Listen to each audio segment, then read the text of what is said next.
Hi guys, मैं doctor Govind Gupta. और guys, आज का जो वीडियो है वो स्टमक का सेकंड पार्ट है और ये चैप्टर 38 है। और ये एक जो नोट्स लिया गया है ये मेडिकल फिजियोलॉजी के सिम्बोलिज्म से लिया गया है। और गाइस, ये वीडियो उन बच्चों के लिए है जो बच्चे एमबीबीएस में पढ़ रहे हैं और नीट पीजी की तैयारी कर रहे हैं। साथ ही साथ उन बच्चों के लिए भी है जो क्लास 11-12 पढ़ रहे हैं और नीट की तैयारी कर रहे हैं। तो गाइस, ये वीडियो को स्टार्ट करते हैं बिना वक्त गंवाए। और चैनल पे गाइस, यदि आप नए हैं तो चैनल को सब्सक्राइब कर लीजिए, क्योंकि मैं इसी तरह का वीडियो हमेशा लाते रहता हूँ। तो गाइस, वीडियो को स्टार्ट करते हैं आज का। गाइस, फर्स्ट पार्ट में मैंने आपको सब पढ़ा दिया था, ये फेजेस ऑफ गैस्ट्रिक सेक्रेशन। अभी गाइस, इसमें फेजेस ऑफ गैस्ट्रिक सेक्रेशन में होता है 3 फेज। सेक्रेशन जो है किस प्रकार से होता है, ये 3 प्रकार का होता है मेनली, लेकिन जो है इन ह्यूमन बींग्स में एक चौथा आ गया है जो कि इंटर डाइजेस्टिव फेज कहा जाता है। पहला जो होता है वो सिफेलिक फेज होता है, गैस्ट्रिक फेज होता है और इंटेस्टाइनल फेज होता है और इंटर डाइजेस्टिव फेज होता है। ये 4 फेज होते हैं गाइस। अब एक एक करके इसको डीपली समझते हैं हम। पहला सिफेलिक फेज। सिफेलिक फेज में गाइस इसमें होता है कि जो ये सबसे पहले ये नर्वस मैकेनिज्म के थ्रू होता है और ये सिक्रेशन जो होता है वो एपिटाइट जूस करता है। और ये जो है माउथ में फूड रहे या ना रहे, मीन्स स्टमक में फूड रहे या ना रहे, इससे कोई लेना देना नहीं है, लेकिन फिर भी जो है ये सिक्रेशन करते रहता है। तो कैसे सिक्रेशन करता है? ये 2 तरह से सिक्रेशन करता है। पहला तो ये जो सिक्रेशन करता है वो रिफ्लेक्स एक्शन के थ्रू करता है। और ये रिफ्लेक्स एक्शन जो होता है वो 2 प्रकार का होता है इसमें सिफेलिक फेज में। पहला जो होता है वो अनकंडीशनल रिफ्लेक्स होता है और दूसरा जो होता है कंडीशनल रिफ्लेक्स होता है। अनकंडीशनल रिफ्लेक्स जो होता है वो इनबोर्न रिफ्लेक्स होता है, मीन्स कभी भी लाइफ में कभी भी वो बच्चा खाना नहीं खाया है, मीन्स वो हम इसे वो कह सकते हैं जो नवजात शिशु होते हैं, फर्स्ट टाइम वो खाना जो है माउथ में जो है फूड प्लेस्ड किया जा रहा है। तो माउथ में फर्स्ट टाइम फूड प्लेस किया जा रहा है तो क्या होगा कि माउथ से क्या होगा, वो रिफ्लेक्स एक्शन के थ्रू क्या जाएगा, वहाँ से स्टिमुलस मिलेगा, जो सेंसरी नर्व्स जो होते हैं टेस्ट बड में, टंग में, वहाँ से स्टिमुलस मिलेगा और वो सीधे जाएगा क्या, ग्लोसोफैरिंगियल नर्व के थ्रू और फेशियल नर्व के थ्रू। ये दोनों नर्व के थ्रू कहाँ जाएंगे? हाइपोथैलेमस में। हाइपोथैलेमस में एमाइगडाला और एपिटाइट सेंटर पे जाएंगे। वहाँ से क्या होगा कि dorsal nuclei of vagus nerve stimulus मिलेगा। अब वहाँ से स्टिमुलेट होकर क्या होगा कि वो आएंगे वेगस इफरेंट नर्व फाइबर के थ्रू आ जाएंगे स्टमक में। अब इफ यहाँ पर स्टिमुलस जब आएगा स्टमक में, जब आएगा तो स्टमक में यहाँ पर जो है एसिटिलकोलिन सेक्रेट होगा। अब एसिटिलकोलिन जो सेक्रेट होगा तो क्या होगा कि यहाँ पर स्टिमुलस मिलेगा। अब स्टिमुलस मिलते ही क्या होगा कि यहाँ पे गैस्ट्रिन जो है वो सेक्रेशन स्टार्ट होगा स्टमक में। ठीक है, तो इस तरह से जो है ये होता है।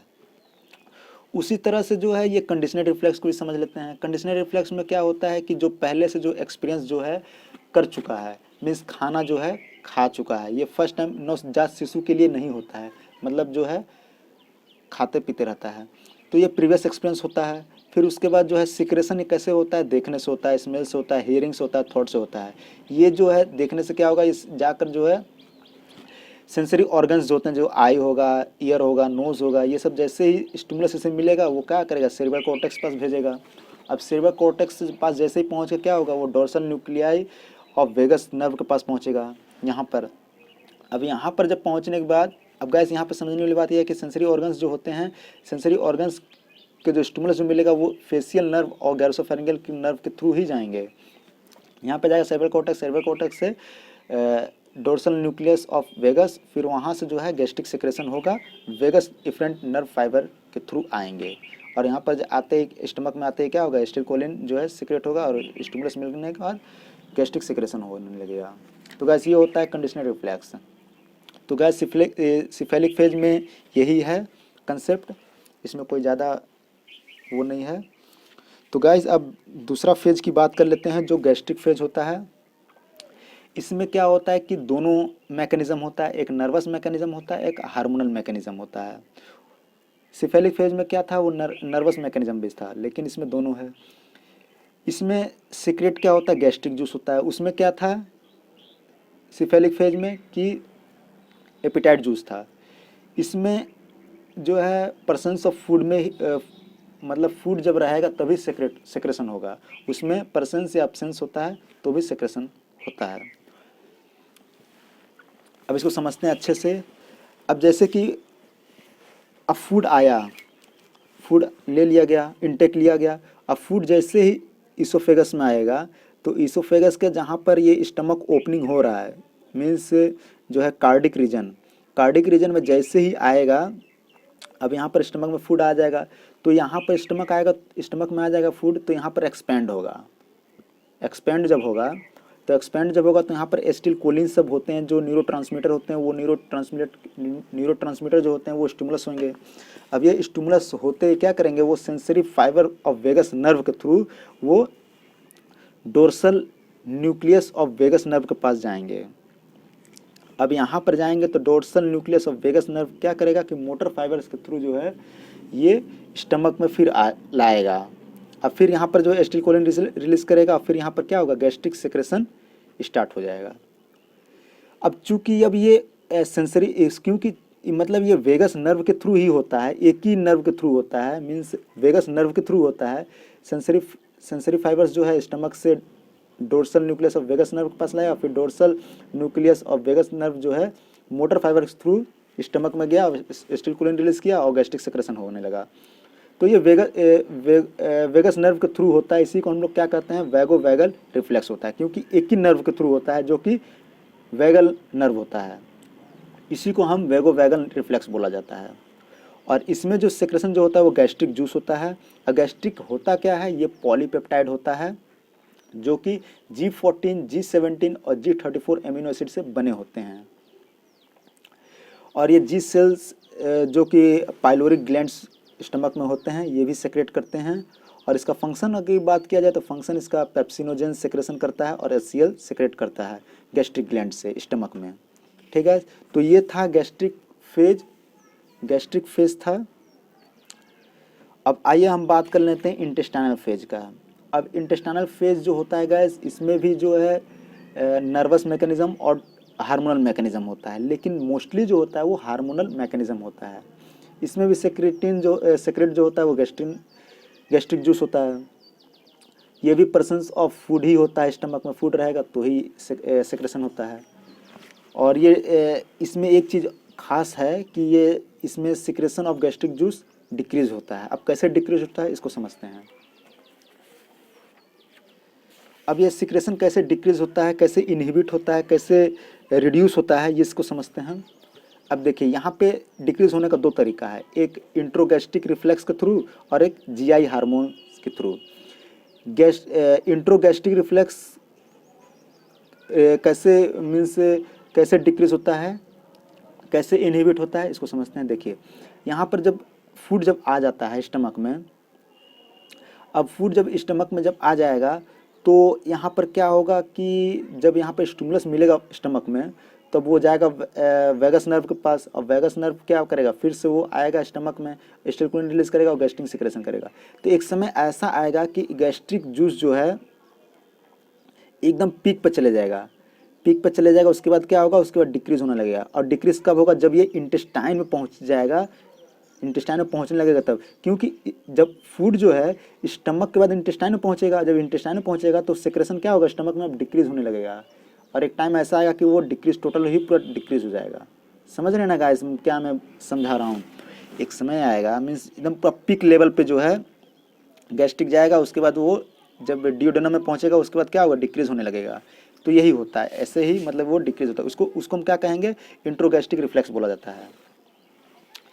अब दूसरा तरीका जो है जीआई हार्मोन्स के थ्रू होता है। अब ये फूड जो है डियोडेनम में जब जाएगा तो डियोडेनम क्या होगा, डियोडेनम में सिक्रेशन और भी गैस्ट्रिक जूसेस जो है सिक्रेशन होता है, जैसे कि सिक्रेटिन है, कोलेसिस्टिकिनिन है, जीआईपी मीन्स बोले तो गैस्ट्रिक इनहिबिटरी पेप्टाइड्स। उसके बाद वीआईपी है, VIP means vaso active intestinal polypeptides और फिर पेप्टाइड वाई वाई और सोमेटोस्टेटिनिन। सोमेटोस्टेटिन जो होता है, स्टेटिन होता है, ये पेनक्रियास से रिलीज होता है। ये सब जो है हार्मोन्स जो हैं ये इनहिबिट करते हैं गैस्ट्रिक को। और ये सब कहाँ पाए जाते हैं? ये डिओडेनम में पाए जाते हैं। जब डिओडेनम में जब कायमी पहुंच जाता है तो ये सिक्रेट होने लगते हैं, जबकि जब ये सिक्रेट जब होने लगेंगे तो गैस्ट्रिक क्या होगा? वो डिक्रीज हो जाएगा और ये इनहिबिट कर देते हैं। तो गैस ये समझ गए। अब ये इंटर डाइजेस्टिव फेज समझ लेते हैं। अब इंटर डाइजेस्टिव फेज क्या होते हैं? Secretion small amount of gastric juice in between meal और फास्टिंग। अब कभी कभी क्या होता है कि आदमी जो है सुबह का खाना खाया, फिर उसके बाद शाम को खाना खाया। अब सुबह वाला खाना पच गया आराम से, फिर भी जो है जब पच जाता है फिर भी तो है वो सिक्रेशन होने लगता है, वो नॉर्मल जो है सिक्रेशन होता है। और जो अब कभी कभी दूसरा क्या होता है कि आदमी जो है फास्टिंग रहता है तो उस वक्त भी सिक्रेशन होने लगता है। उसी को हम क्या कहते हैं कि इंटर डाइजेस्टिव फेज बोला जाता है। और जो सिक्रेशन जो होता है वो मेनली गैस्ट्रिन होता है।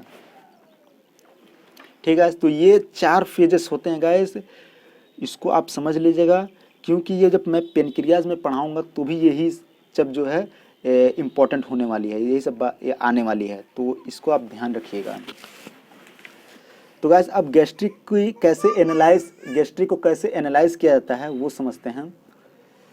अब कौन कौन से मेथड होते हैं गैस्ट्रिक एनालाइज करने के लिए ये समझ लेते हैं। अब देखिए इसमें 3 मेथड होते हैं, एक फ्रैक्शनल टेस्ट मील और एक नॉक्टर्नल गैस्ट्रिक एनालिसिस और एक हिस्टामिन टेस्ट होते हैं। एफटीएम में क्या होता है? एफटीएम में क्या होता है कि रात भर जो है फास्टिंग किया जाता है, पेशेंट को फास्टिंग किया जाता है और उसके बाद जो है सुबह में जो है मॉर्निंग टाइम में हल्का खाना दे दिया जाता है, मीन्स चाय ब्रेड दे दिया जाता है या बिस्किट चाय दे दिया जाता है।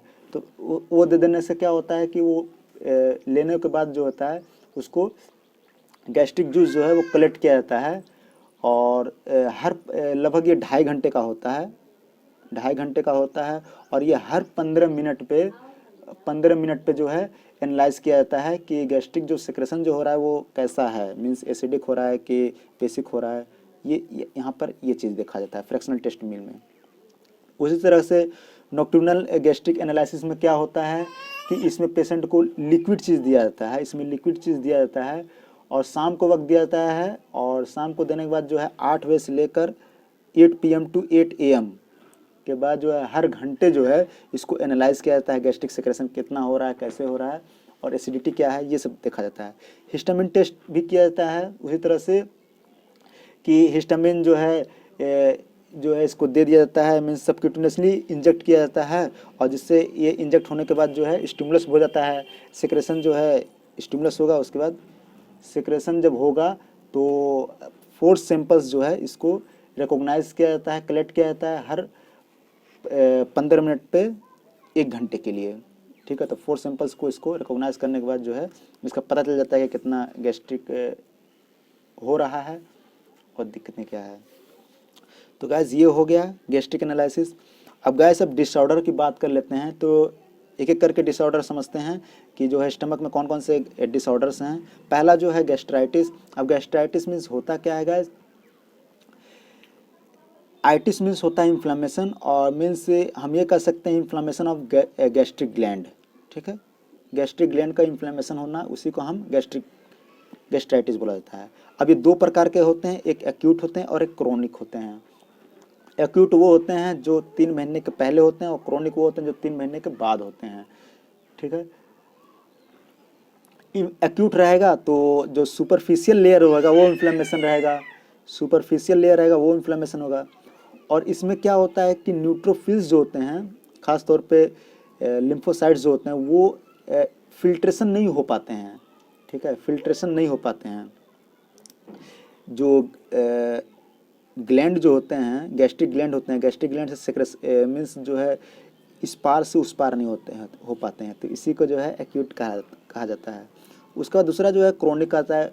क्रोनिक में क्या होता है कि डीपर लेयर जो है इन्फ्लेमेशन हो जाता है, और जो इसमें ज़्यादातर जो है ल्यूकोसाइट्स, जो लिम्फोसाइट्स होते हैं बहुत ज़्यादा होते हैं, एसिनोफिल्स होते हैं, न्यूट्रोफिल्स होते हैं, बेसोफिल्स होते हैं, सब के सब जो है इसमें इन्फ्लेमेट हो जाते हैं। अगर इसके कॉसेस की बात किया जाए किस वजह से होता है, तो ख़ास तौर पे हेलिकोबैक्टर पाइलोरी की वजह से होता है, पहला नंबर। दूसरा जो होता है वो एक्सेस इनटेक ऑफ अल्कोहल। तीसरा जो है वो लॉन्ग यूज़ ऑफ एनसीड्स, अगर लंबे समय तक अगर non steroidal anti inflammatory drugs को यूज़ करते हैं तो ज़्यादा चांसेस रहता है गैस्ट्राइटिस होने का। क्लिनिकल फीचर्स की अगर बात किया जाए तो इसमें सबसे ज़्यादा जो है इपिगैस्ट्रिक पेन होगा, फिर एनोरेक्सिया होगा। Anorexia means loss of appetite, means भूख बहुत कम लगता है इस वक्त। उसके बाद जो है ब्लेंचिंग होता है। ब्लेंचिंग में इसमें क्या होता है कि खाने की जगह में इसको हवा ज़्यादा लिया जाता है, मीन्स हवा लेने से क्या होता है, आराम मिलता है स्टमक में, तो ये होता है। तो गैस्ट्राइटिस हो गया। अब उसके बाद दूसरा जो है गैस्ट्रिक एट्रोपी। अब गैस्ट्रिक एट्रोपी क्या होता है, ये ऐसा कंडीशन होता है जिसमें क्या होता है कि स्टमक के जो मसल्स होते हैं वो श्रिंक हो जाते हैं। अब जब श्रिंक हो जाएंगे तो वीक हो जाएंगे, कमज़ोर हो जाते हैं। इसी को हम क्या कहते हैं, गैस्ट्रिक एट्रोपी। एट्रोपिक मीन्स होता है कि चेंज हो जाना, मीन्स जो है उसका जो लेयर जो है वो चेंज हो जाना, ठीक है, उसी को मसल्स जो है श्रिंक कर जाता है, वीक हो जाता है।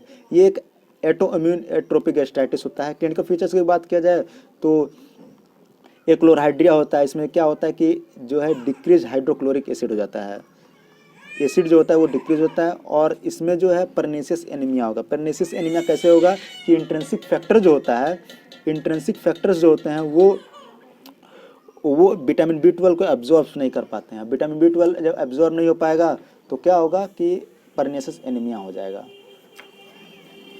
अब तीसरा की बात करते हैं पेप्टिक अल्सर। पेप्टिक अल्सर क्या होता है गाइस, इसमें क्या होता है, erosion of walls in stomach और duodenum due to the gastric juice. अब इसमें जो है वाल जो होता है वो बंजर हो जाता है, मीन्स हट जाता है, लेयर जो है वो हट जाता है, उसी को हम पेप्टिक अल्सर बोलते हैं। यूटियोलॉजी कैसे कॉसेस होता है, एक्सेसिव सेक्रेशन ऑफ पेप्सिन होता है। पेप्सिन के ज़्यादा सेक्रेशन होने पर, हाइपर एसिडिटी, एसिड ज़्यादा आने पर, या डिक्रीज अल्कनिटी हो जाता है डिओडेनम में, और डिक्रीज म्यूसिन भी की एक बहुत बड़ी वजह है। फिर एक्सेस स्पाइसेस और स्मोकिंग, ज़्यादा अगर स्मोकिंग करने से या ज़्यादा स्पाइसी खाने से क्या होता है, पेप्टिक अल्सर हो जाता है। या long term use of NSAIDs, लंबे वक्त तक अगर हम यूज़ कर रहे हैं एनसिड्स का तो पेप्टिक अल्सर होने का चांसेस बढ़ जाता है। या chronic inflammation due to Helicobacter pylori bacteria जो होते हैं, इसको अगर क्रोनिकली अगर हो जाए तो इसको पेप्टिक अल्सर हो जाता है आगे चलकर। क्लिनिक फीचर्स की अगर बात किया जाए तो क्लिनिक फीचर्स जो होते हैं वो सीवियर बर्निंग पेन होते हैं,